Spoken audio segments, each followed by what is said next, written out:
15th finance commission की report पर हाल ही में संसद में चर्चा हुई और एन के सिंह इसके चेयरमैन थे। और अब हम देख रहे हैं कि भारतीय राजनीति में सदर्न स्टेट्स तमिलनाडु, कर्नाटका जो है खुल करके ये डिमांड उठा रहे हैं, ये मांग उठा रहे हैं कि बेसिकली जो सेंटर से स्टेट को टैक्स डिस्ट्रीब्यूशन होता है, जो कि मूलतः स्टेट से ही जनरेट होता है, क्योंकि इनकम टैक्स भी, कॉर्पोरेट टैक्स भी स्टेट्स में ही एग्जिस्ट करने वाली कंपनियां देती हैं। सेंटर एज सच तो कोई जगह है नहीं।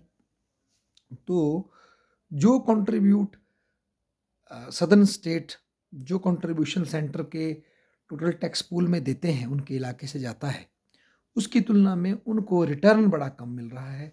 ये शिकायत अब सामने आ रही है। तो इस संदर्भ में यदि हम देखें तो फाइनेंस कमीशन की जो व्यवस्था है वो पिछले कई सालों से समरूप है, वैसी ही है, उसको बदला नहीं गया है।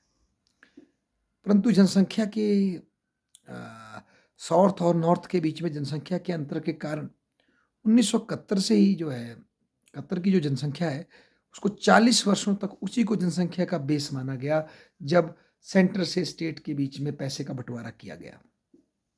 सेंट्रल टैक्स पूल से स्टेटों के बीच में जब पैसे का बंटवारा किया गया तो उसको करते वक्त जो पॉपुलेशन का जो कंपोनेंट है उसमें 1971 की पॉपुलेशन को ही 1971 के बाद भी 40 साल तक बेसिस बना करके ही डिस्ट्रीब्यूशन किया गया, ताकि सदर्न स्टेट्स ये ना सोचे कि हमने जो पॉपुलेशन को कम किया है इसकी वजह से हम पिनलाइज हो रहे हैं और हमें जो है इसका बेनिफिट नहीं हो रहा है। या हिमाचल की भी बात कर सकते हैं हम इस कॉन्टेक्स्ट में। तो अब जो है 15th फाइनेंस कमीशन में जो है उनको 2011 की पॉपुलेशन को बेसिस बना करके डिस्ट्रीब्यूशन के लिए कहा गया है, अवार्ड देने के लिए कहा गया है, और उन्होंने ये प्रयास किया। और वे भी ये मानते हैं कि भाई इससे तो डेफिनेटली 40 सालों में नॉर्दर्न इंडिया की पॉपुलेशन बढ़ी है और साउथ की पॉपुलेशन स्टेबल हुई है, कम हुई, रिड्यूस हुई। तो इसलिए उन्होंने अब जो सेंट्रल स्टेट के बीच में जो पैसे का डिस्ट्रीब्यूशन है, सेंटर के फंड का स्टेट्स के बीच में जो 41% डिस्ट्रीब्यूट होता है, उसको बेसिकली डिवाइड करने के लिए एक पॉपुलेशन के साथ और इनकम गैप के साथ एक कंपोनेंट और ऐड कर दिया, जिसका नाम है कि कितना पॉपुलेशन को स्टेबल करने में, विमेन चाइल्ड को पढ़ाने में, विमेन के एम्पावरमेंट में, फैमिली प्लानिंग में एक स्टेट ने कंट्रीब्यूट किया है, उसके लिए भी एडिशनल वेटेज रखी गई है, ताकि जिन स्टेट की पॉपुलेशन कम है वो भी ये महसूस ना करें कि भाई क्योंकि हमने अपनी पॉपुलेशन रिड्यूस की है तो इसलिए आज हमें सेंटर से कम कंट्रीब्यूशन मिल रहा है। इस पर फोकस किया गया है। पर इसमें जो ये 41% जो सेंटर से स्टेट्स में डिस्ट्रीब्यूट होता है, इसमें से जो सेंट्रल गवर्नमेंट जो सेसेस और सरचार्ज लगाती है वो इसमें काउंट नहीं होता, वो अलग से सेंट्रल गवर्नमेंट के पास जाता है। और सदर्न स्टेट ये मांग कर रहे हैं और कई और स्टेट ये मांग कर रहे हैं कि उन सेसेस और सरचार्ज जो सेंट्रल गवर्नमेंट लगाती है टैक्सेस के ऊपर, उनको भी इसी 41% के डिविजल पूल में डाला जाए और उसकी इनकम को भी स्टेट्स को रिटर्न किया जाए, ताकि वो स्टेट भी अपना पूरा विकास कर सकें। तो बेसिकली ये जो टेंशन हम देख रहे हैं ये किसी भी फेडरल सिस्टम में, फिजिकल फेडरलिज्म में आती है, जहाँ जो अमीर प्रोविंस हैं, रिचर प्रोविंस हैं, प्रॉस्परस प्रोविंस है, वो ये प्रश्न सेंटर से उठाते हैं कि क्यों आप जो हमें पिनलाइज कर रहे हैं और हमारी तुलना में जो पिछड़े हैं, बैकवर्ड हैं, उनको ज़्यादा आप डिस्ट्रीब्यूट करके दे रहे हैं।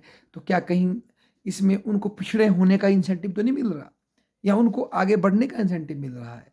ये चीज़ देखी जानी ज़रूरी है। तो ये प्रश्न हर एक फेडरेशन में आते हैं और भारत में भी ये चैलेंज आ रहा है।